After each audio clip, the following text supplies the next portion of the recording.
અરે મગરભાઈ, કેમ છો?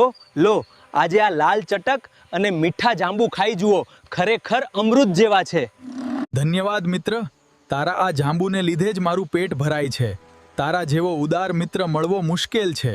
ખરેખર. અરે એમાં શું, મિત્ર જ મિત્રને કામ ના આવે તો કોણ આવે? થોડા જાંબુ તારી પત્ની માટે પણ લઈ જજે. આભાર મિત્ર.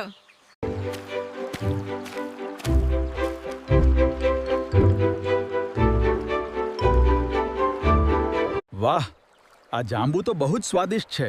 પણ વિચાર કરો, જે વાંદરો રોજ આવા મીઠા ફળ ખાતો હશે તેનું કાળજું કેટલું ગળ્યું હશે. તું આ શું બોલે છે?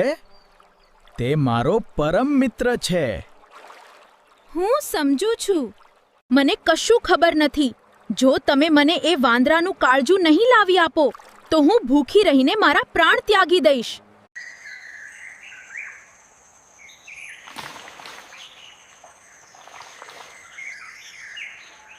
વાહ મગરભાઈ, નદીની સવારી કરવાની તો બહુ મજા આવે છે.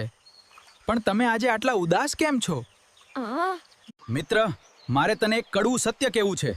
મારી પત્ની તારું કાળજું ખાવા માંગે છે. હું તને મિજબાની માટે નહીં, પણ તેને આપવા માટે લઈ જ રહ્યો છું. અરે રે મિત્ર, તે મને આ વાત પહેલા કેમ ન કીધી?